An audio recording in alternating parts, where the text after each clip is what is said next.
and Women's Studies student who helped us bring Gail here tonight. Vanny Huot is a third-year Women's Studies major and a history minor from the lovely, though Yankee state of Massachusetts. Vanny's parents immigrated to the United States from Cambodia. As a sophomore student here, she asked me and the director of the WIL program at the time why there were so few programs on campus that dealt with issues involving Asians or Asian Americans. And she actually had posed this question right around the time that the administrative assistant of the WIL program, Faye Ladd, had given to me and to the director copies of Gail Tsukiyama's books as presents for the holiday season. So right at that time, I had this question in my head, Vanny's question in the back of my head, and I go home and I read Women of the Silk, and I said, I got back and Holly and I looked at each other, the director said, we have to get her here. It's such a beautiful book, and indeed, here we are today. We're very excited about this. So I'd like you all to join me in welcoming that student who was responsible for initiating this sequence of events, Vanny Huot.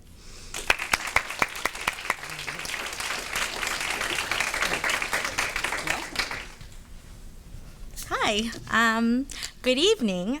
The WIL program, the Women's Studies program, and the University of Richmond are pleased to have Gail Tsukiyama here tonight as the final speaker in this year's WIL Women's Studies Speakers Series, Beyond 9 to 5, Women, Men, and Work. Ms. Tsukiyama was born in San Francisco to a Chinese mother and a Japanese father. She entered college with an intended film major, and while taking a film writing class, she found her true passion in poetry. In fact, she is a recipient of the Academy of American Poets Award. She received her BA and MA in English at San Francisco State University. Ms. Tsukiyama is the author of 4 books. Her first book, Women of the Silk, was published in 1991. The Samurai Garden was published in 1995.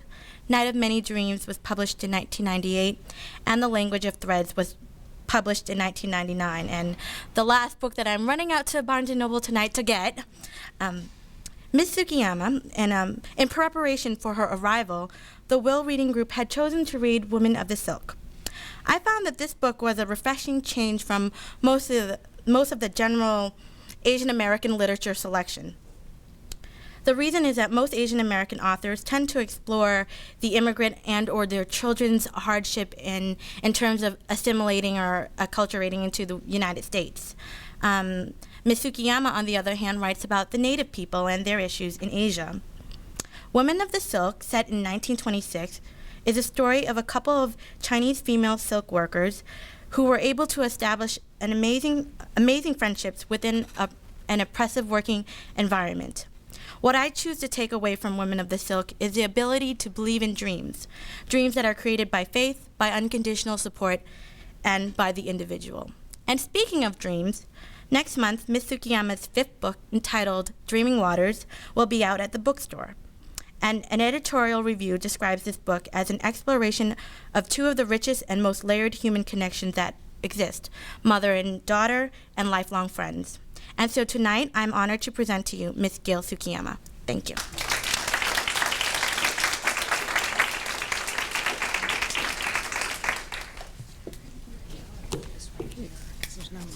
No room on the thing. I could just go on listening to her talk about me. Miss Tsukiyama. I haven't been called that since I can't remember. Where shall I begin? I'll begin at the beginning. I spoke with a group of girls earlier today, and I'm afraid of repeating myself. I even wrote something because I was coming to the University of Richmond, and I thought I had to be proper, but then they said, do whatever you want.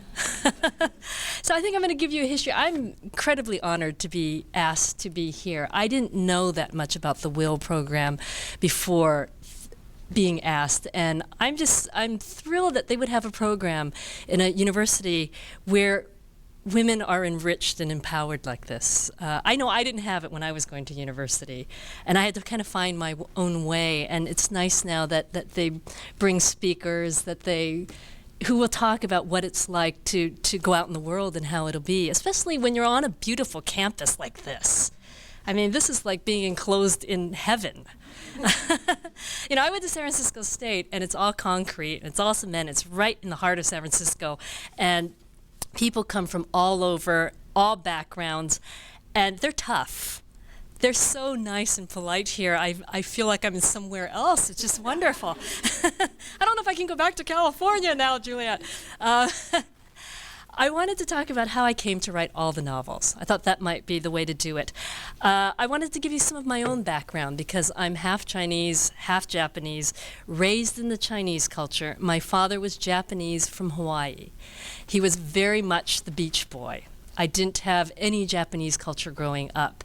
So after what you've just heard, where I went through this film major kind of thing, thinking that I would be the next Steven Spielberg, and of course I realized almost immediately that I wouldn't be, and I wasn't, because I didn't like the technical aspects of filmmaking. So I went over to the writing department, and the first person that came to speak in this class that I was taking called Writers on Writing was this wonderful poet named Kathleen Fraser, and I just fell in love with poetry. I mean, it was almost that simple. I can't believe how naive this whole writing career has been. On the other hand, I realize now that that's how it has to be in order to be a writer. It has to be that kind of passion. So for all of you young women out there, when you find that one thing that is your passion, it doesn't matter what it is, you will know. Like I knew. Of course, it was kind of hard to tell my mom now that I'm not being a filmmaker, which would have made so much money. I'm now going to be a poet. So what I did was I brought my first poem that was ever published. And I didn't realize that in my poetry, I was already writing about my heritage, which I found interesting because I haven't gone back to look at these poems for, this poem was probably published in the 70s, I hate to say. It hurts to say that. And it was the first thing I had ever gotten published, so I brought it to read to you, and it's called Moon Festival. On Moon Festival, my relatives gather for dinner. We eat duck stuffed with barley and nuts. For dessert, moon cake made of lard, an egg yolk in the middle, full like the moon. Grandmother sips tea and watches me. In English and Chinese, she says, "You be beautiful if you stand up straight." And for the rest of the evening, I'm ugly. So, I didn't realize that all this, the pressures of being Asian had gone into my work as early as that, because this was the first published thing I had ever done.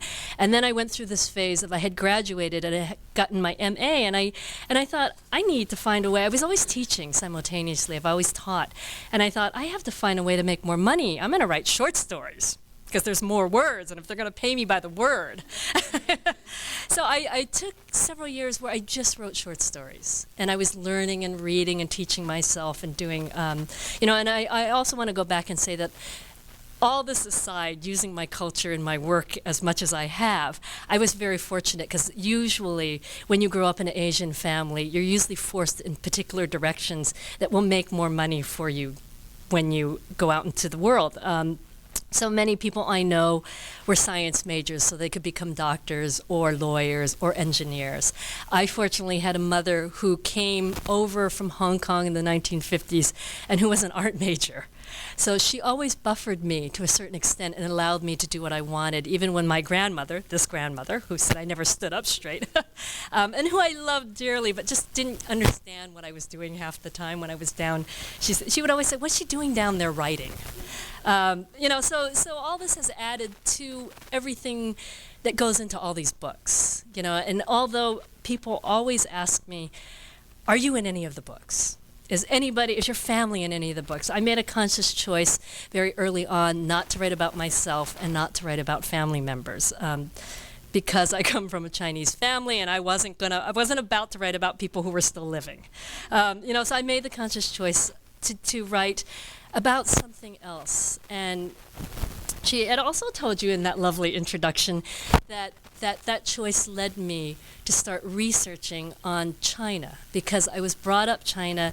It made it simple for me to understand the culture so well. And I thought, if I'm going to write a book, I think I want to write about my Chinese heritage. The only problem with that is I didn't know what I wanted to write about. So I literally went to the library, borrowed stacks of books on the history of China, and just began reading, only to realize that there's a pretty long history in China. And if there was somehow, if I could narrow it down to the 1900 and forward, if I could be so lucky that it would be in the southern part of China because I grew up in the Cantonese culture. So I understand Cantonese. I always heard my mother talking to her sister and to my grandmother. So I just picked it up as a little girl and I understood it. So I thought if I had to research back there, I would at least have language. And just again, like with poetry, language is so important. It adds to the flavor of the culture when you're trying to recreate it. And that's why China seemed something that was very accessible to me at the time, until I began researching and realized 5,000 years, where do I begin? But I went to the library and I took out this book, and it was by an author named Han Suyen. And I don't know if you've heard, most of you are probably too young to know Han Suyen. Her most famous book was Love is a Many Splendored Thing. It was made into a movie in the 1950s with William Holden and Jennifer Jones. I thought you were way too young to have but what she wrote that I loved is she wrote 6 volumes of autobiography. And she was a missionary daughter. She was Eurasian, by the way, and she was a missionary's daughter growing up in China. And she not only wrote about her experiences growing up as a little girl in China, but she wrote about the culture. And in 2 lines, she writes, and it was the 2nd volume, I remember this to this day, called The Birdless Summer. She writes 2 lines of these women silk workers who were able to live independent of family and husbands. And I said, that's it. I'm going to write about them. And I had never heard of them. So, of course, I ran right to, I talked to my mother. Have you heard of these women silk workers? I talked to my grandmother. Have you heard of these women? And they had. But they didn't know about them. And then one of my aunts had one of these women silk workers who worked for her family as a domestic servant. Because after the girls left the sisterhood, many of them went out to Asia, other parts of Asia, mainly Hong Kong, and they worked as domestic servants. So my aunt had one of these ladies who was their servant for the family, but she was very young, so she never knew more than that she had gone through Sahe, which is the hairdressing ceremony. I don't know how many of you have read the books. I'll try and explain. The sisterhood lasted for roughly 100 years. Now, it took me forever to find any information about them because there was so little written about them as a subculture and as a sisterhood that I learned everything about reeling cocoons, soaking cocoons. I could have spun silk by the time it was done. But and finally, I left my name with a woman who was getting her PhD in Chinese women's studies, and I was directed to her by a professor friend of mine. And he said, if anybody will know about them, she will know about them. So I left my name and I waited, and weeks went by and she never called. And I thought, well, I thought it was kismet that I kind of stumbled upon the theme of these women silk workers to write my first novel. On the other hand, she's not calling back, so maybe this is the wrong thing to write about. Well, suddenly the phone rang. And it wasn't just like the movies, when you see Meg Ryan depressed, and suddenly the phone rang. It's the guy she wants to. The phone rang, and she said, "I know all about these women silk workers. If you can find this particular essay in this book that was published in the 1940s of women anthropologists, Liz, who were in China during that time, you will find one essay by a Marjorie Topley who talks about the day-to-day workings of these women silk workers." So I jumped in the car and I drove to the Berkeley Library thinking if any library might have it, they might have it. So they looked it up on the computer and it was there. So my heart starts racing and I'm thinking, all right, we're getting on it now. And then they couldn't find the book. I waited and waited, and I was reading all of it, and it turned out that it was in the basement, and it was on its way out because it was such an old copy, and they were waiting for a reprint to come in. But then they said, you've been waiting, you can have this copy, and so I took it, and there it was, this essay that gave me all the background information about the way the girls lived, how when as young as 7 years old, their families might have given them the silk work. It was the only part in China where girls were of worth during that time because they could work in the silk work. The only 2 industries that the girls could really have done to be a girl in China during that time was prostitution and silk working. So, given that choice, to go in at 7 and be, torn away from your family didn't seem like such a bad thing. So they go to a girl's house, which is much like a boarding house, and it's an elderly or an older Chinese silk working woman who runs this house, and the girls are raised in this house amongst the other girls. If they aren't forced into a marriage at the time between 12 and 16, let's say, they can choose to go through a hairdressing ceremony, which is very, very similar to a Chinese woman getting married. Girls in those days all had a pigtail hanging, a single braid hanging down their back. When you were married in that time, and they had bangs, by the way, and the bangs were lacquered back, and the pigtail was put into a bun. And that signified that you were now no longer a single woman, but a married woman. And so the girls went through this hairdressing ceremony that was exactly like a marriage ceremony. And they kind of married themselves to the silk work in the same way that a nun, a young woman chooses to marry herself to God. And they stayed in the sisterhood. When I say sisterhood, it always has those connotations. Well, all that is there, but much, much more, because when they went from the girls' house to the sisters' house, an entirely new life opened up to them, because they met other women coming from other parts of China. And by other parts of China, I mean that women who had husbands who were working overseas, and they were called grass widows. And while their husbands were working overseas, they also did silk work. The reason why, I know I'm all over the place here, but just bear with me. The reason why they were able to survive as a sisterhood and became a subculture in China during this time was mainly because of economics. It was the only part of China in which it was year-round work, the silk work. Other parts of China also had silk work. The only difference was that it was seasonal. And it was the southern part of China where girls' feet were not bound. And it was usually the upper class who had bound feet, and the peasant class didn't bound their feet simply because they had to work. So, it was a blessing in disguise again. It's ironic. Everything is ironic when you go back into history as to what helped you and what didn't help you, and ways that you really worked out for you in the sense that to be upper class meant that you had these tiny lotus feet, but you were essentially crippled. To be lower class and poor and you worked in the fields, well, you weren't crippled. So, balance, and then I think, I came from this culture. And this was a purpose of me writing about the Chinese heritage too, because I felt I had something to learn. It was kind of like roots for me. Of course, because I stumbled on the silk workers who I had never experienced. I never was one. But I was kind of empowered by the idea that there were these silk workers.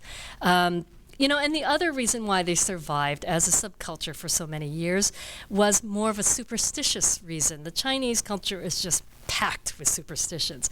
And one was that they felt doing wet work. And in this case, they had to stand in front of those bowls of steaming water to loosen up the threads from the cocoons. And you've seen cocoons, right? They're like peanut shaped, and they're all white and stuck together, and they have to loosen the threads in boiling hot water. And then the little girl, this is what the 7-year-old girl does. She loosens the threads, and it's in a bundle. And then she transfers that bundle to a girl who's facing her, working at another steaming hot vat of hot water, and she finds that main thread, don't ask me how, and starts reeling the silk onto spools. But they felt that work somehow interrupted with fertility. So they wanted unmarried women to be doing the silk work. So is that not fascinating enough? I'm thinking, geez, how did they get to this? Well, so it became a subculture of unmarried women because of that. When I went back in I'd say mid to late 80s to the silk factories, I was amazed at how much it didn't seem to change. It's still so archaic the way everything is done. The only difference now is that there's daycare on the side, so some things have changed. I guess they've gotten over the superstition. Economy won out, in other words. And so now it's still women, but you can be married, obviously, doing the work. That's what led to them becoming a sisterhood, a subculture in itself, were these two main reasons. Economy, superstition. I think they're coming back to haunt me. As I began, then I'm going to talk a bit about writing Women of the Silk, because for his first novel, for someone who had never written a novel and who decided she wanted to write a novel because I simply wanted a larger canvas to tell a story, I thought, how am I going to mesh this all? How am I going to write my fictional characters in what is reality, in really the history of these women having lived during this 100 years' time? Well, of course, I made the book start in 1990 because what I wanted was it to end when the sisterhood ended in 1937. And I thought, well, that in a way has given me an outline because I don't write with outlines. I just start writing. In this case, a first line had come to me, and I knew that that would be the first line, and I knew that I would have a character named Pei. And for the rest of it, I was hoping it would just start writing itself. Well, there's no such thing as a book writing itself, as authors say. What happens when you get into this writing zone is that you begin to know your characters so well that they lead you in a direction. And you begin to know that your character wouldn't do something or would do something. And that's, I think, the space you hope to get in so that you know what's going to happen. Well, I wrote Women of the Silk all wrong.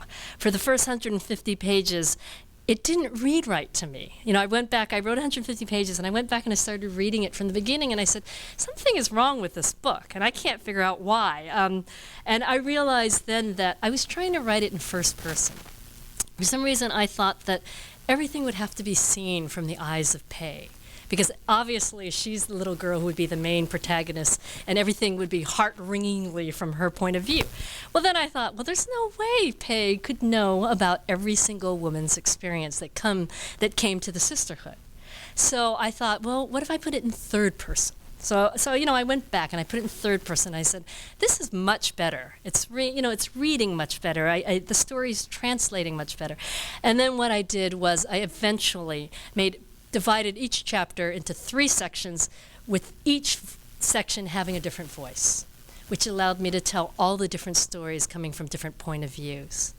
I'm going to read you a section from Women of the Silk, and what I won't bore you. I'll just try to read quickly and give you an idea, a flavor about the book, and for those of you who haven't read it. I'm going to read not about the main character. I'm going to read about a woman who I always felt was very representative of a woman who ended up in the sisterhood or in the silk work.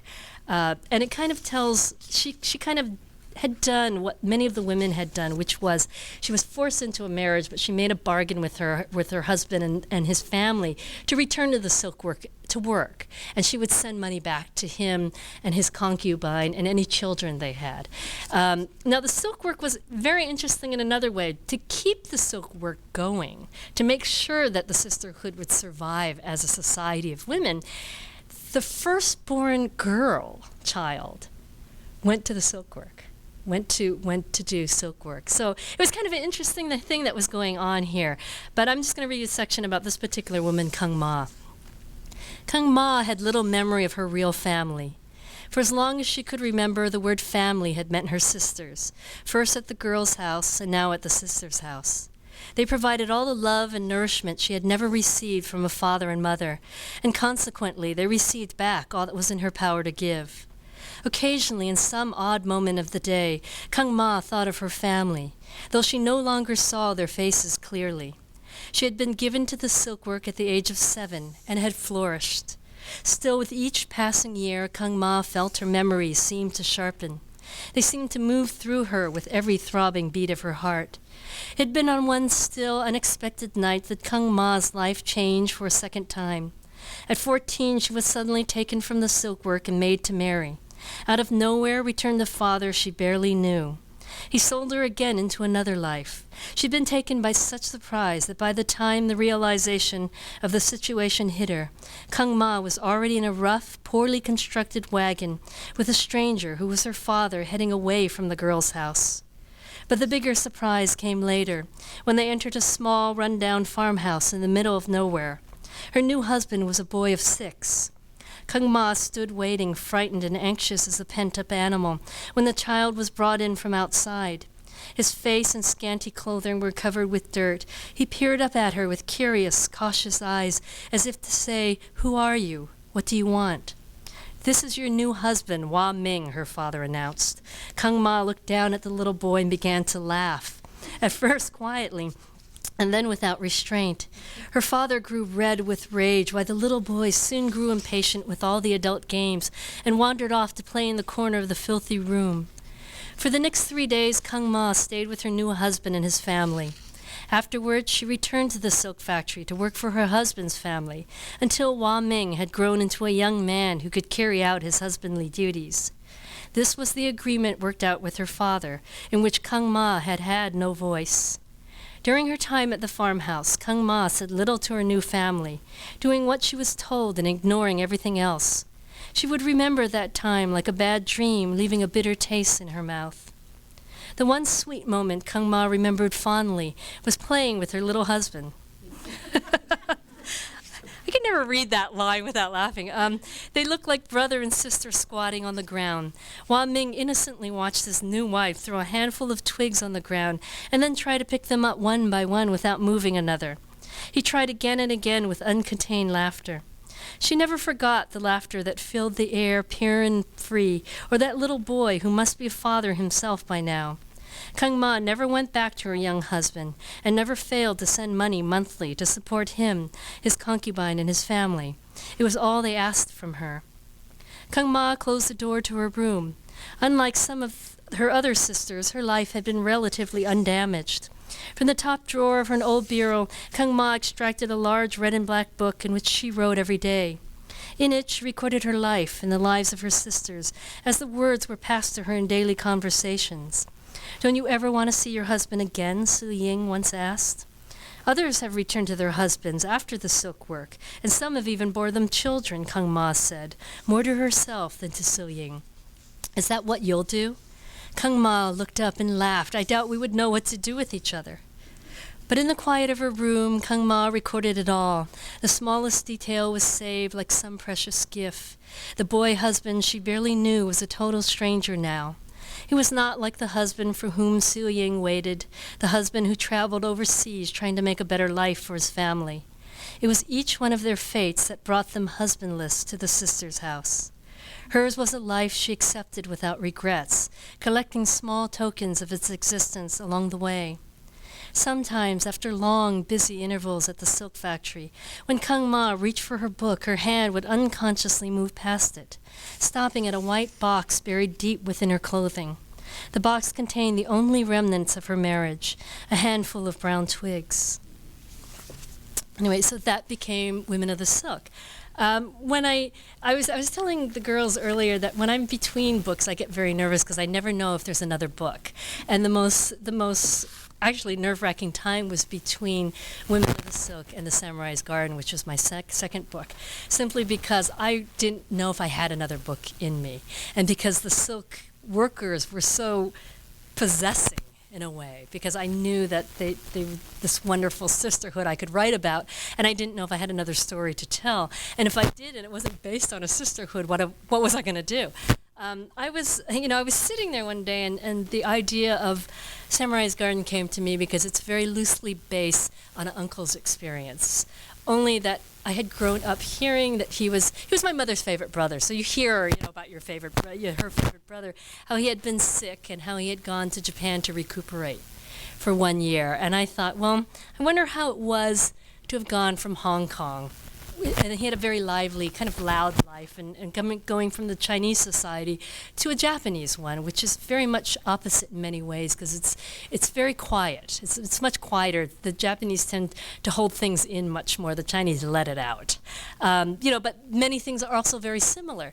Well, it was a book that taught me what it meant to be Japanese. So for me, again, the wonderful thing about being a writer is you're constantly learning. You're constantly learning about who you are, and you're constantly learning about things outside of your life. And it allows you for that period of time to be many different people.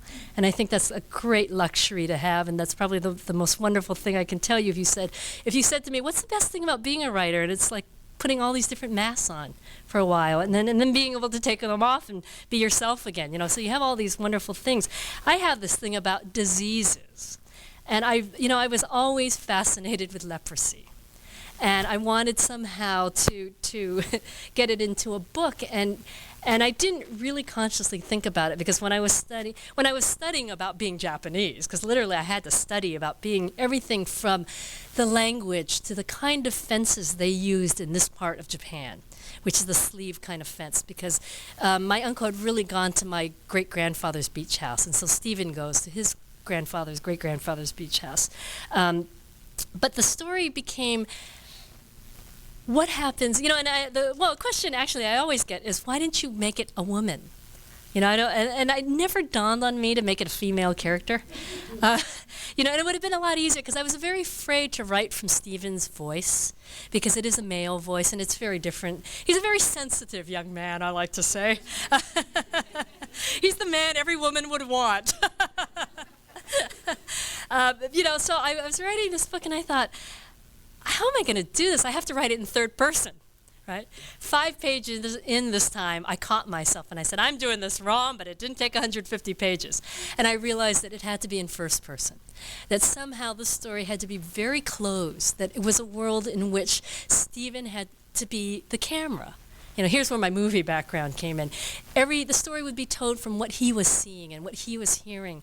And it became this love story between the manservant of the beach house, Matsu, and his great love for this woman, Sachi, who contracts leprosy. And who can't kill herself and honor her family in a better way. And this is something that's very much in the Japanese culture, to honor your family in a way where you would commit hara-kiri rather than dishonor them by having leprosy or maybe getting pregnant or whatever else you can think that might dishonor. And she can't kill herself. And it's essentially Matsu, this manservant, who has always loved her, but she always rejected him because she was kind of like the hot girl in the village. And all the boys loved her, and she was very pretty, and so it isn't until, and I wanted to play around with these ideas, because beauty was something I wanted to talk about. And of course, as I started researching, the gardens became so important because it's so much part of Japanese culture. And I started researching the garden, and I started to realize how the gardens were going to give me the structure of the story. Because as I told the girls earlier, in a Japanese garden, the paths never go straight from the front gate to the front door. It's always a winding path so that you discover things along the way. So I thought this would be perfect if Stephen would, along the way, discover Matsu's story. And that would be the meat of the book, in a way, because it would be Matsu and Sachi's story. Well, I was, to talk about the writing process again, I was teaching, and I realized, and by the second book, I was on a writing contract for it. And I looked at the contract, and I realized, I only have a month left to finish the book. And I thought I would get it done sooner than this, because it's always this case of, you think you have a year and a half to write a book, and then you think, I got a year and a half to write a book, I don't need to start yet. Or, you procrastinate, or you begin and you kind of rewrite that one chapter about 50 times, so you never really go forward, you just have like a perfect chapter.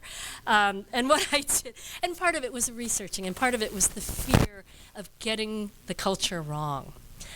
Because my father was Hawaiian more than he ever was Japanese, I knew so little bit about the culture that I had to, and when I began to learn the language, I almost had a nervous breakdown, because the meaning of a word will be, it'll be this long, the word, and only this much really means something.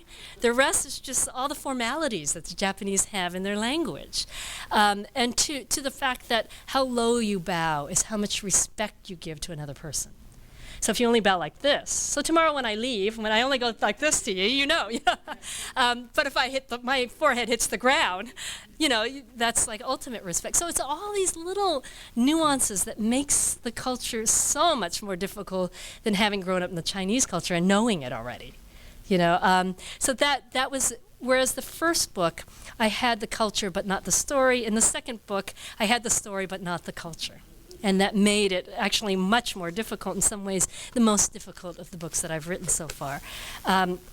So knowing I only had a month left, I don't know, I live in California, I'm from the San Francisco Bay Area, and I thought, I gotta get out of here, because I have to finish this book, and I can't be on the internet and go to the movies and do all these things. I have to just sit and write.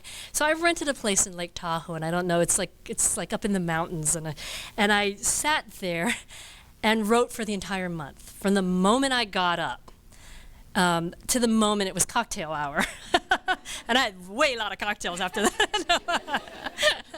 I wrote. And I realize now that it's all over with. I mean, I realized when I had finished the book how much it helped to write this book, because I had this claustrophobic feeling. And Stephen, in this world, after leaving his world, has this feeling of it being too quiet, of not having his friends.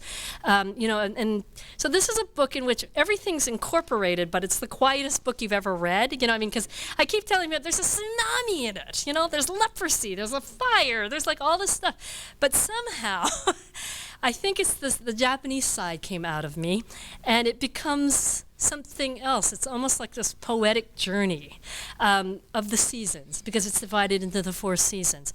And when I was writing this book, and it's all from Stephen's point of view, I felt so trapped. I can't tell you, because it's in journal form. And each section is a journal in which he is experiencing something or hearing something. And I thought, God, if I don't get out of this voice pretty soon, I'm gonna have a breakdown.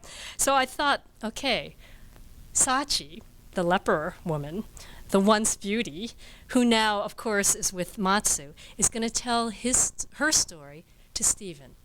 And it was until I felt liberated, and I'm going to read you a section of my liberation scene, because it is actually it's a scene in which she couldn't kill herself, but it was a scene where her voice comes in and I'm writing from her voice.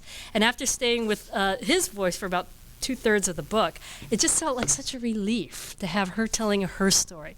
So I'll read you a section from that. Even now I could feel the cold waves pushing and pulling against my legs as I stood knee-deep in the ocean that morning. There was a flock of birds flying overhead as if they had come to watch, their squawking voices leading us on. As the water lapped around me, I saw one man, the father of a school friend, walk straight into the ocean. He never turned back nor hesitated. One moment he was there, and in the next he had been swallowed by the sea. It was a nightmare. One older woman took a knife from the sleeve of her kimono, raised her hands, and slashed her wrists. I remember how the blood streamed down her arms, staining the water around me. She turned toward me and with a strange, calm smile, bowed low before handing me her knife. It felt so light and cold in my hand, I wondered how it could possibly end a life. I looked down at the sharp blade and saw my hand covered with the woman's blood. I wanted to scream, but it seemed as if I had suddenly lost my voice. Just as quickly, the knife slipped from my hand into the water. "Don't be frightened, child," the old woman mumbled. "Find the knife and end your misery. Return honor to your family." But at that moment, I knew I didn't have the courage of Tomoko, nor of this woman dying before me. When she reached out toward me, I pushed her back and she fell to her knees, still crying out for me to end my life as a wave washed over her. I turned away from her and just began running. I ran and ran away from the beach and all the death and dying. Even now, I don't remember what I was thinking. The greatest honor I could have given my family was that of my death, and I ran from it. I was frightened at not fulfilling my obligation, not giving ko to my parents. Yet there was a voice inside of me that kept telling me to escape. I ran away from Tarumi as if it were the diseased one. At nightfall, I hid among the trees along a stretch of road that now leads to Yamaguchi. It was so cold the first night alone, and I was so hungry, I began to think that maybe death was a better way after all. I had never before felt the black void of abandonment, but I knew no one would be looking for me. As far as my family and the village were concerned, I had drowned with the others that morning. Everything had been planned without anyone's knowledge. We had each left notes for our family, hoping we would honor them better in the other world. I had said good night to my family for the last time, knowing that the moment I stepped out of the house that morning, I would no longer be a burden on them. The only way I could still honor them was to allow them to think I was dead. But the following morning in the woods, I was awakened by the sound of footsteps. I was so cold I had covered myself with a pile of leaves. If I moved, I would surely draw attention to where I was. So I laid silent and still, hoping whoever or whatever it was would move on. I remember staring up through the leaves to a very blue sky. It appeared so sharp and clear it seemed unreal. When I heard the steps growing closer, I closed my eyes and began praying to the gods. When I opened my eyes again, I could hear breathing and almost feel the warmth of another body. It was so close to me. Then I heard his voice call out, low and soothing, "Sachi, Sachi, it's me, Matsu, let me help you." I thought I had died and gone into the other world. How had he ever found me? "Matsu," I whispered, springing up from the pile of leaves like a wounded animal. I forgot everything, even the shame of allowing him to see me in such a state. Matsu took one look at me and began to laugh. "Is that you?" he asked, "or is it the fox god Inari?" It was the first time Matsu had ever joked with me. He had always been so quiet. But it wasn't a time for laughter. I was so tired and hungry. If I had been the god Inari, I might have made some food and water appear. But it was my good fortune that Matsu found me. Smiling kindly, he bowed low and helped me brush away the leaves. "I've been looking all night for you," he said. "Are there others?" I asked, my throat so dry and sore I could barely get the words out. "They think you've gone into a better world," he answered. "How did you find me?"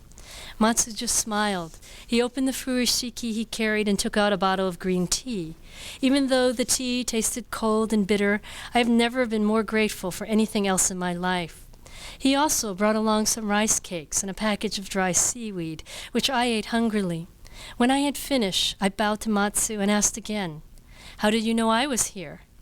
"Tomoko," he whispered. "What about Tomoko?" I asked, swallowing the last of the bitter tea. Matsu gathered up what little was left of the food and wrapped it back up in the furoshiki. "I followed you and the others down to the beach yesterday morning. I wondered if you might try to find your way to peace as she did." Excuse me. I couldn't, I began to cry, turning away in shame. Then Matsu leaned over close to my ear. He smelled the sweat and the earth as he whispered, "It takes greater courage to live." So that became my ode to being Japanese. And I've forgotten all the language since. But I really felt that it was a great learning experience to write that book. But I'll tell you, after I wrote The Samurai's Garden, I wanted to write something that was totally loud. And I have to thank this lady over here who brought all the books. I'm using her book now, The Samurai's Garden, Night of Many Dreams, because I thought I had to focus on Women of the Silk. But this is like breakout for me, So I'm kind of giving you a medley of greatest hits here and telling you how they all came to be. I had finished Samurai's Garden, and I sent it to my editor, and I thought, are they going to publish this book? It's such a different kind of book, and I don't know if they want this kind of book, because after I had written Women of the Silk, they were really touting me as being their Asian American feminist writer, and I really didn't want to be labeled with all those names, so I wanted to write a very different book, and that's partly, again, why Samurai's Garden was born, out of the fact that I wanted to write something that was totally opposite of Women of the Silk in many ways, and yet still had my voice. So I thought, okay, back to the women. That's literally, I thought, I want to write about 2 generations of Chinese women. I was as a little girl, I went back and forth to Hong Kong a lot, and I didn't realize that it would play a big part of my writing career for the first 4 books. I never thought I would write historical fiction, because they call that historical fiction. I always think, that's not that long ago, but a lot of things were not that long ago, which are a big part of our history today.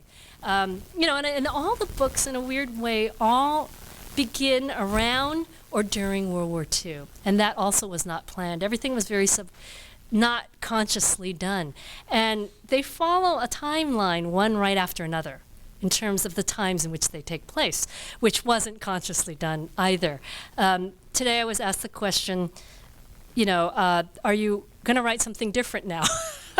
In other words, out of this period of time, and the next book is out of this period of time. It's actually contemporary and a very hard write also, because I had to get myself out of this history vein and into the modern world. So it was a very different kind of experience. And so again, it was this one, except that it's about a major disease. So I spent like the last year writing about an aging disease, because I wanted to talk about growing older, and I wanted to talk about what happens if this aging process is accelerated. And my main character has this disease called Werner's syndrome, which is like, the childhood disease of progeria, where by the time you're 21, you're already a little old person. First thing I asked myself was, is there an adult version of this? This is how you think when you're writing. You're thinking, because I want my character to have lived a normal life, as normal as you can live, to have been able to go to school, for instance, and meet other people. And then to suddenly come down with this, in terms of changing her looks. And then what do I find? There is one called Werner's syndrome. And the grown-up version, you don't rapidly start aging until your 20s. So that became the meat of the newest novel. But here I am digressing again. With Night of Many Dreams, it's the closest book in many ways that deals with family. I've tried to stay away with it. Only the fact that my mother did come from Hong Kong. My grandmother was a Chinese Tai. And a Chinese Tai is an upper-class woman who eats lunch and plays mahjong all the time. That was like what they did. They didn't do much else because the husbands made all the bucks, and and they tried to figure out which daughter was going to marry which son. And so I thought, well, what if we had two daughters who didn't want to follow these rules, who decided it was a time in Hong Kong where traditions were changing and wanted to do their own thing. And again, it allowed me to kind of do things that I wanted. It actually is in Hong Kong during World War II when the Japanese occupied Hong Kong. And Hong Kong was occupied for almost 4 years. And there's things that you don't really think about, like Hong Kong being occupied by the Japanese. And at that time, they wanted the Chinese to leave. They freely gave them visas to go elsewhere. And many of the upper-class families went to the island of Macau, which is a Portuguese colony. And it was at that time, it probably took several hours to get on a ferry to go from Hong Kong to Macau, and many of the families went there to sit it out. And the Liu family, who stars in this book, is a family who does do that, but it's 2 generations of Hong Kong Chinese women. It's the mother, Gum Ling, who lives in the Chinese tradition, who believes her 2 daughters should marry well and become mahjong Thais, and her cousin, who's Auntie Go, who happens to be one of my favorite characters.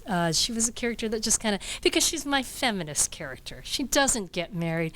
She starts a knitting factory. She travels. She does all these things where I did have, my grandmother had a godchild who did do this. And so she's patterned after this particular woman.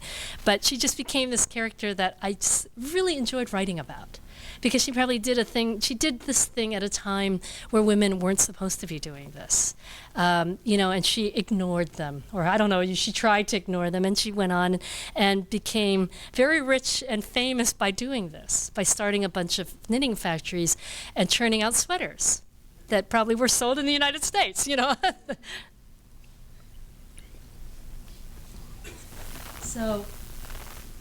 So that became this book, Night of Many Dreams. And Night of Many Dreams, the titles have all come in different ways, but certainly Night of Many Dreams comes from a Chinese long nights, many dreams. So in order, I said I sent it in, long nights, many dreams. They're kind of looking at long nights, many dreams. And so it was changed to Night of Many Dreams. And of course, it's the dreams of the 2 daughters, Emma and Joan. And I chose, another question that's always asked is, why do your characters have Western names? And I think I didn't want the reader to be confused. In Hong Kong, it was very natural that kids were giving 2 sets of names. Your Chinese name and your Western name, especially when your father was in business. And because they are upper-class Chinese, they have Western names, and so was Stephen. At one point I thought, I'm going to put their Chinese names and their Western names in. I got so confused. I said, which girl is this again? So instead of doing that, I just made a conscious choice that they would be Joan and Emma Liu. It also worked because Joan, the older daughter, goes on to be a Chinese movie actress. This is the soap opera book. We should all have one, And of course, it allowed me to learn about the Chinese movie industry that churned out movies like 1 every 2 months. And they would be those movies that became so famous in Crouching Tiger, Hidden Dragon. Is that what's it called? I love that movie. Anyway, where they fly through the air. You know how the kung fu fighters fly through the air? Well, in the Chinese culture back in the 50s, they were churning these babies out. And they would make like movies every couple months with these Chinese. There were two types of movies being made. Chinese soap operas, which were stories about love and, and then these Chinese kung fu movies where the characters flew through the air.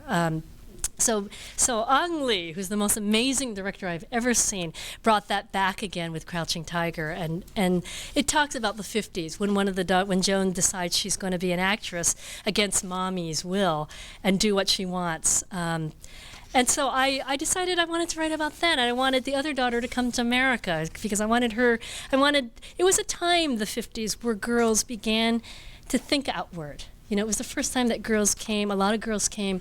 The ones that went to California went to colleges like Mills and Holy Names. I don't know did you have I guess not, University of Richmond, where it wasn't the chosen school. They had these schools that were chosen that a lot of the Chinese girls knew about. A lot of them Catholic colleges and all-girls schools that a lot of the Chinese girls came overseas to. And my mother was one of them. And I thought, here's the time when I can write about that part of it. But beyond that, it's fiction. So it's not really my family. My aunt never became a movie actress. She just liked movies. But there's a part where also I got to talk about the food aspect of the Chinese culture and how food plays such an important role, which it does in so many cultures. But Chinese are not big on hugging and kissing their kids. Neither are the Japanese. How they show love is they tell you to eat. Doesn't that sound Jewish and Italian too? But it's that kind of thing of by telling you to eat, it's like their way of showing you haven't eaten enough, eat more. I wanted to write about food, and so this takes place. There's a section I'm going to read to you about the two sisters. Joan has a very bad experience in Hong Kong with a Japanese soldier. So the mother very forcefully says, "We're going to Macau." And she takes the family to Macau, and they live out the war there. But it's a very different world in Macau because it's very tropical. And it's suddenly, you get a whole different feel. So that becomes part of this. And it's when Joan, who kind of regresses into this very quiet state, comes out of her shell again because she follows their servant around, Foon, and learns to cook. So I'll just read you a section from that. In the sultry winter nights of Macau, Emma delighted in watching Joan slowly unwind and become herself again. Within 2 months of their arrival, Joan's hair grew into a short page boy that for a while made her resemble Joan of Arc. On Saturday mornings, Emma and Joan often accompanied Foon to the market to help shop for their evening meals. After months of so little to eat in Hong Kong, they found rice, meat, and vegetables abundant, although expensive. Emma loved the musical cries of the vendors and the wooden crates stacked high, filled with everything from chickens to snakes. They stood by, entertained by Foon, who picked and haggled over everything from oranges to bok choy. Too much, Foon argued. You pay for what you get, the old toothless man returned. He dropped the dark green leaves into a bag, held it out to Foon. You want it or not? Foon wavered. She picked up a bunch of green onions, wilted slightly at the tips, and held up the long, flowerless stems. Include this, and I want it. Talk about feminism. The old man grinned, then nodded. Okay. He leaned forward and opened the bag, mumbling something to himself as Foon dropped the green onions in. At the same time, Joan began to show a real interest in cooking. The theatrics of the marketplace were far more entertaining than the same old Portuguese melodramas that played in the local theater for months. Emma and Joan had seen them so often they began to memorize them by heart. And though they could never really fully understand all of it, lying in their beds at night, Joan mimicked the fluid Portuguese lines, which I'm not going to read. Translated, "I love you, darling, with all my heart," Joan spouted without a mistake. "I do too," Emma answered in English. "Come with me for the rest of our lives," Joan said, and both of them burst out in laughter. Still, Emma was amazed at how convincing Joan was, even in a foreign language. Emma often found her sister in the small, hot kitchen where Foon sliced slivers of beef and peeled lotus roots or turnips.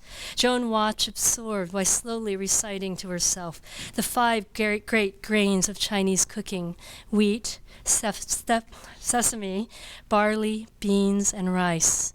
Soon she was slicing and frying alongside Foon, learning the small secrets of how to keep crispy chicken moist, or just how long to fry glass shrimp with ginger and garlic. As soon as they turned milky white, Foon directed, "Don't hesitate, don't wait." It wasn't long before Joan could prepare a meal almost as well as Foon. Emma remembered one time Mommy caught Joan in the kitchen cooking. Mommy stood on the threshold of the door, her flowery perfume mixing with the aroma of frying food. "Are you finished with your studies?" she asked Joan, her voice flat and stern. Joan looked up surprised. She'd just begun tossing Chinese green beans and thin slices of pork in a large wok. "Yes," she quickly answered, looking back down at the spitting oil. As Foon ladled soup into 4 bowls, Mommy remained perfectly still, eyeing Joan. The kitchen felt hot and crowded. Emma stood quietly as she watched Mommy's lips part and then close again, as if tasting the thick air. "Be careful," Mommy finally said, turning around to leave. But even after the door closed behind her, her perfume lingered. You get an idea of the culture now, huh? Even though I wasn't that nervous, I have to say that I was a little nervous after Night of Many Dreams because I didn't know what to write again. And I was telling the girls earlier that a lot of times I get my inspiration by doing really mundane things. Like I'll be driving down the street and something will catch my eye. I used to write poetry like that. I once saw a woman with a pot on her head walking down the street, and she was like totally relaxed with that idea. So I thought there's got to be a poem in here. So that became a poem. With The Language of Threads, I was filling gas, and the idea of the recipe story came back. And I didn't want to write a sequel because sequels have such bad connotations. Like the first one's always so much better than the second one, you know. Like so, of course, I thought of movies, and then I thought, but wait. I did like the Terminator 2 better than Terminator 1. So I thought maybe there's hope here because really I wanted always to tell Pei's entire story. I wanted her to be from a young woman to a very grand old woman. And I wanted her whole story to be told. And fortunately, because the silk working women were so industrious and because they brought their entire unionized way of working from the silk working to the domestic servant working. They had set up the same kind of way of working it out. They had boarding houses in Hong Kong waiting so that the girls who left could stay at that boarding house while another girl who was once a silk worker, who was now a domestic servant, would find her position in one of the houses. And they were greatly admired as domestic servants because they were already known as hard workers. They were also known to have gone through this hairdressing ceremony in which they're supposed to remain celibate. So, you know, it would look really good to the idea of the husbands, you know, that they would get these women in as servants for the house. So I carried on with the rest of the story there. And with Language of Threads, the hardest part about writing that book, I mean, the easiest part was I knew Pei. And it's really a wonderful feeling when you already know the character. Because I wrote the first chapter so quickly, I thought, this book's going to be done in 2 weeks. You know, but then of course the rest of it wasn't so simple. And it takes place during the same time that Night of Many Dreams does, which was a little nerve-wracking because I thought I covered this territory. The only difference was with The Language of Threads, it's coming from a very different viewpoint, and which is from the domestic servant's viewpoint who cannot leave Hong Kong, who has to remain there with the Japanese occupation. You know, and so it's how they lived through that time. You know, and how she eventually leaves the domestic servant trait and in a way leaves the sisterhood and finds her own talent as a seamstress. And she becomes what they call an invisible seamstress. And she's one of those seamstress that can make a ripped pair of trousers or something that's torn so invisible with their work that you can almost not tell that it had been torn. So she kind of gets, and that's why it's The Language of Threads that becomes the 4th book. And I'm not going to read anymore. I'm going to just ask you if there might be specific questions and I can answer them. And maybe you can...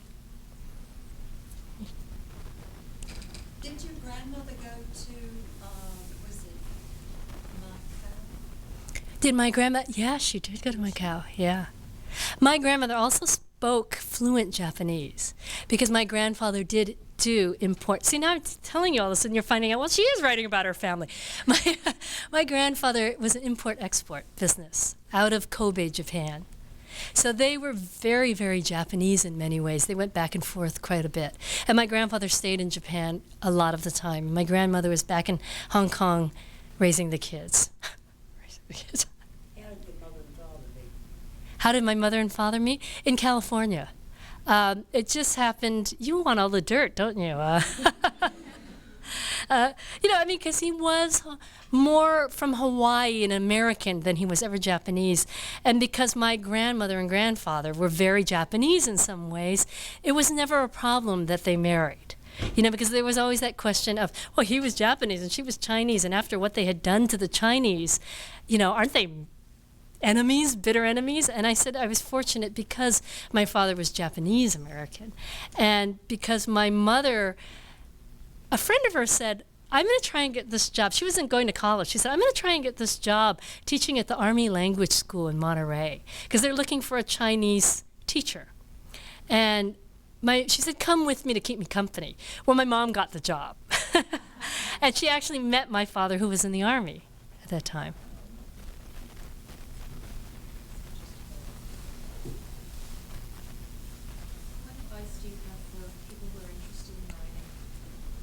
Just do it. I know Nike's, I said that, but because if you do it, it's hard to be a writer because usually it has to take a back seat to real life. Nobody starts out making a lot of money and saying, well, my profession is writing. It usually means you teach, you waitress, you do whatever it takes to do.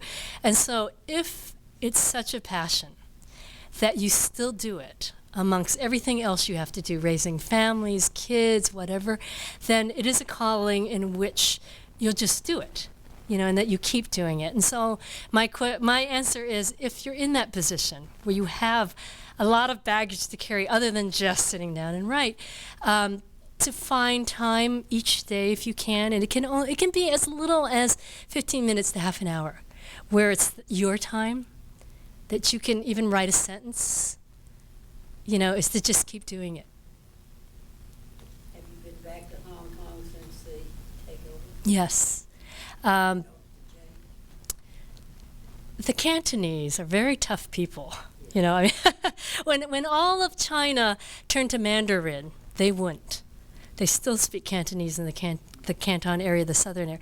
And so in terms of the people, it doesn't seem much different. The only thing is, before, when you used to see billboards and all the British flags and everything, it was in English, but now you don't. You see everything in Chinese. So I think that, to me, is the biggest difference. But the mentality, in a way, seems the same. They're still rushing from one thing to another. And it's because, again, the economy, that I don't think the Chinese will change things too much, in that way. And if they do, they'll do it very slowly. As time goes by, one generation, ends and the younger one moves forward. Of course, they'll be more integrated with Chinese who are coming from China, which is a shame. Yes? I'm actually attempting to write a book right now, and in my spare time. How old are you, 12? But I was just wondering, I seem to have kind of hit a wall. How do you find that you get around those walls? Because I'm sure you hit them in writing. Yeah. We would lie if we say we never had writer's block. I step away from it. If you have the luxury of some time, for me, I like to go to a movie. There's so many movies I always want to see, but I never have time to go to them. So, I choose one that I think might be in some way inspiring, and I go see a movie. Another way to do it, if you don't have that time, is if you're reading a very good book that somehow inspires you, because the writing inspires you. Those are two ways that I tend to do. But I think that physically stepping away from it works. And doing something like going out and working in the yard or vacuuming the house or, doing something else, something physical really works, because it helps you to think again. And so when you go back, it seems fresher. Have you had the experience when you've written something and you can't keep going forward, you step away, you think, I really shouldn't be writing this? No, everything I write is perfect, so I never have that problem. No, you know, I mean, what you do is I tend to, sometimes before I start writing forward, I go backward. In other words, I read what I've written before. Sometimes I'll think, God, how did I write that? I hit the delete, you know, but there's always some kernel, some little seed there that you knew you were going for. And then you somehow, after you've been away, you can make it work, you hope. You know, but a lot of times you write and it goes into the file where you just can't hit delete. And you think if you put it in a file, somehow it'll be another great novel sometime. So I do that also. I put thoughts into another file, knowing that it just can't work for this particular piece. But no writing is wasted. Well, my computer crashed, and I lost all that. But I don't miss it. And you know, so I think it is at the time you're feeling somehow this is going to work for me somehow. But if you don't use it, sometimes you have to let it go. And I think putting it in a file is one step to letting it go easier.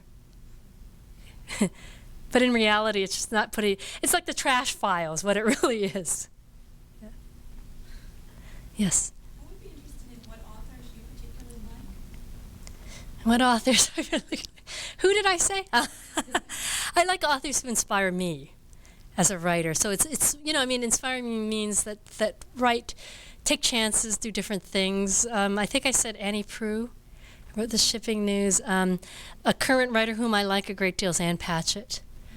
I just read Plain Song, which I liked a great deal, by Kent Harif.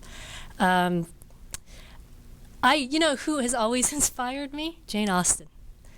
You know, I remember I did my master's thesis on her, and I remember somebody saying to me, "How could you read her? Nothing ever happens." And I said, "What do you mean? There is so much going on in that drawing room, you can't believe it." You know, I mean, and to me, that's what takes skill, because anybody could have a war going on with all the noise of a war being the background, but put people in a drawing room and make a world evolve, and that's a good writer. You know, I mean, all the hidden emotions, all the you know, the notes being handed back and forth, because that's how they communicate. Then, you know, I mean, so I will still go back and reread. Of course, they made all the movies. I mean, she's probably rolling over in her grave. You know, like 200 years later, they're making all her books into movies now.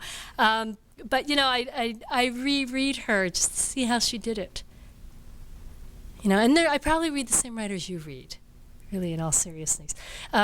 You know, and then of course I read a lot of friends who are writing books because they're friends, and yeah. Yes. Do you claim the term feminist? I know you said after your first novel. Do I claim the term? I mean, I don't mind being, of course I don't mind being called a feminist, because I am a feminist. I mean, I'm not a bra burning, I mean, they don't even do that anymore, right? You know, to me, and of course from what I've written, you can tell women are very important, what they've done, what they will be doing, what they are doing. They always play a major role in the books I've written. It has in the first contemporary book contemporary time, it's women again who are the strong characters. I guess because it's certainly a subject matter I know about, and certainly a subject matter I like to explore the fact. I like to write about women, not just women though, but you know, about subcultures who are able to survive a little bit outside of the mainstream. You know, it interests me greatly, subcultures. You know, whether you're a leper up in a leper colony, or you're a silk working woman, or you're a young woman who appears old, who has to survive with her mother. You know, I mean, those kind of things interest me. And so if that's what it means to be a feminist, then yes, I am a big feminist. But, you know, I think feminism is how you live your life, you know, and what you write about and how you say and what you believe in, you know, so, and that all goes into the book, so yes. Are you married? No. You got anybody? It's certainly been well, I shouldn't say blessing. It's certainly helped in the fact that when you're in a relationship, it makes it a lot more difficult to write sometimes.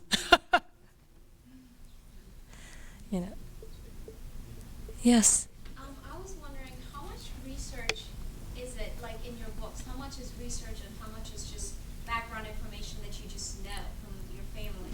Because like I was in with the Women of the South, Pace family, like the rural family.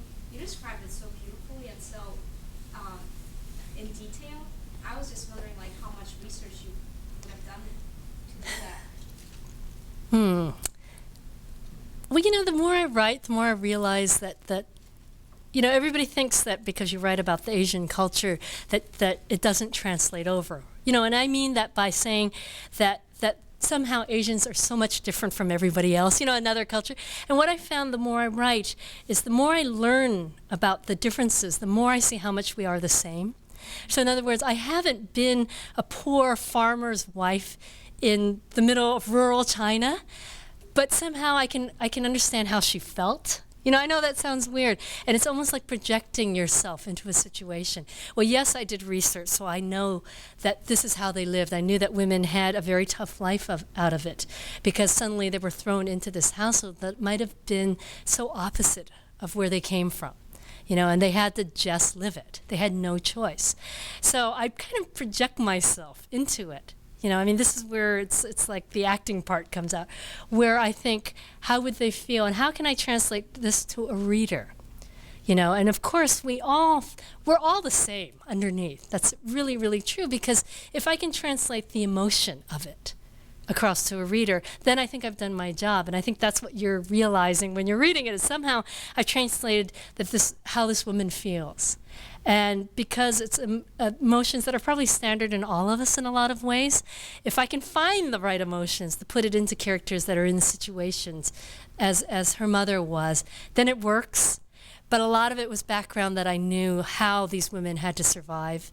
You know, I read about the rural women who were forced into marriages and how they had to live and work in the fields. So I just put that together with the idea of, how would I feel doing this? You know, how would it be? And so it's this kind of projection thing of trying to make it as real as possible, you know, and combining them both.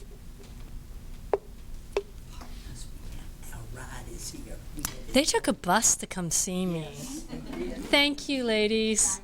Thank you very much. And thank you for skipping the basketball game. I owe you. Thank you. Well, we might have one more question, and then we'll wrap it up. We have Gail's books in the back for purchase. She agreed to sign a few, so. Agreed. One more question? Do you have ideas for another book? The girls asked that earlier, and I borrowed from Ian McEwen, and he has this book out now called Atonement. I was just reading this article on him on the plane coming over, and somebody asked him that same question. He said, "I'm in my period of waiting," and I think it's very important to have the period of waiting, because you know, you get to a point where it's very nerve-wracking, because when you have readers who are reading your books, they're all expecting something from you, and it feels heavy sometimes, because you don't know, you know, like, am I writing for a bookseller, am I writing for a book club, or am I writing for myself? So I'm getting to I want the thing to be for myself, you know, hoping that it translates over. So that's that period of waiting, I think, that I'm borrowing from him, because I feel the same. And I would like to continue on this vein of probably making it something in the contemporary thing again. But, you know, I've had so much going on with the book that's coming out that I can't concentrate long enough to work on a new piece yet. So, no, I don't know. Thank you so much for coming.